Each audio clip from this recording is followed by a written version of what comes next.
Assalamualaikum warahmatullahi wabarakatuh. Perkenalkan, nama saya Fikri Rego Wicaksono, berasal dari SMK Negeri 2 Kota Bandung, asal kelas itu kelas 10 AMM 1, nomor absen nomor 12. Dan di sini saya akan menjelaskan tentang materi, yaitu berupa konektivitas antar ruang dan waktu, yang disusun oleh saya sendiri dan guru pembimbing saya, yaitu Ibu Rara Yuniarti. Langsung saja kita masuk pada materi. Di bagian sini saya membagikan menjadi 3 subbab, yaitu ada konsep, ada pada benua Asia dan benua lainnya, dan bentuk perpindahan penduduk antar negara dan antar benua. Kita langsung saja menuju ke konsep. Di sini saya akan membaginya menjadi 3, yaitu ada ruang, interaksi, dan dampaknya. Lalu apa itu semuanya? Saya akan menjelaskannya satu-satu. Dan di sini saya akan menjelaskan ketiga dari ruang, interaksi, dan juga dampaknya. Lalu apa saja? Yang pertama ada ruang. Ruang adalah tempat permukaan bumi secara keseluruhan maupun sebagian yang digunakan oleh makhluk hidup. Sedangkan interaksi yaitu proses timbal balik yang berpengaruh terhadap tingkah laku baik langsung maupun tidak langsung. Sedangkan di sini terdapat 3 jenis pembagian. Untuk penduduk yaitu terdapat mobilitas penduduk, dan yang kedua ada informasi yang berupa komunikasi, dan terakhir ada barang yang berupa transportasi. Lalu apa itu dampak? Lalu apa dampaknya terhadap kita? Yang pertama adalah terpenuhnya kebutuhan hidup masyarakat. Yang kedua, pusat pertumbuhan menjadi lebih maju. Yang ketiga, alih fungsi lahan. Yang keempat, mata pencaharian penduduk berubah. Yang kelima, sarana dan prasarana berkembang. Dan yang keenam, perubahan sosial budaya. Yang terakhir, perubahan jumlah penduduk. Kita langsung maju kepada subbab yang kedua, yaitu adalah pada benua Asia dan benua lainnya. Lalu apa itu interaksi keruangan? Interaksi keruangan adalah konsep yang memberikan gambaran mengenai adanya kondisi saling mempengaruhi dan ketergantungan antar komponen ruang muka bumi, baik antara faktor alami, faktor alam dengan manusia, alam dengan kondisi sosial budaya, dan maupun antar faktor sosial. Lalu terdapat beberapa bentuk. Yang pertama adalah bentuk perpindahan dari desa ke kota ataupun sebaliknya.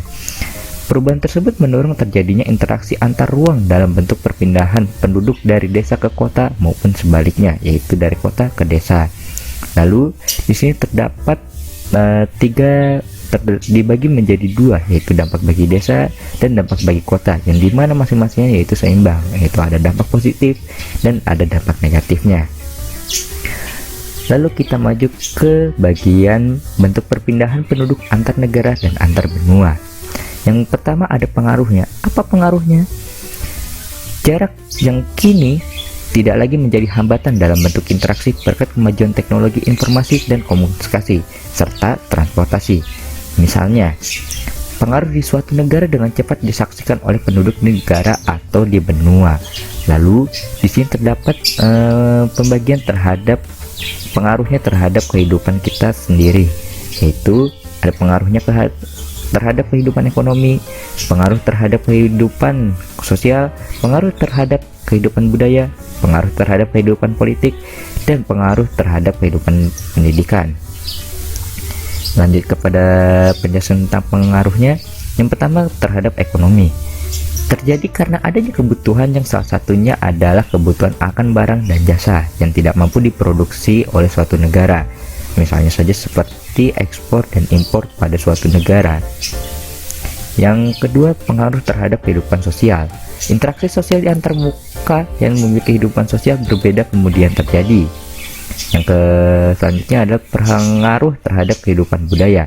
Dapat disaksikan oleh masyarakat di daerah yang berbeda, yang kemudian memengaruhi budaya masyarakat yang menyaksikannya. Maksudnya seperti apa? Maksudnya seperti sebuah budaya dari luar negeri, itu seperti sebuah film kah atau tarian kah yang berasal dari luar negeri dan divideokan dalam sebuah bentuk video dan diupload ke YouTube, di mana video tersebut ditonton oleh banyak orang-orang baik dari negara luar maupun negara dalamnya, yang dimana itu akan berpengaruh kepada kehidupan masyarakatnya. Kemungkinan mereka bisa mengikuti budaya tersebut. Lalu ada pengaruh terhadap kehidupan politik. Dinamika kehidupan politik suatu negara juga tidak lepas dari adanya interaksi dalam bentuk komunikasi antar wilayah atau negara dunia. Dan yang terakhir ada pengaruh terhadap kehidupan pendidikan. Banyak negara berkembang yang mengirim pelajar dan mahasiswa ke negara-negara maju dengan tujuan untuk meningkatkan kualitas manusia di negara-negara berkembang.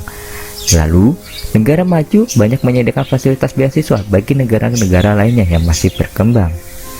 Sekian dari ini presentasi saya, semoga bermanfaat bagi kalian semua yang menonton presentasi ini dan mendengarkannya untuk ilmu kedepannya.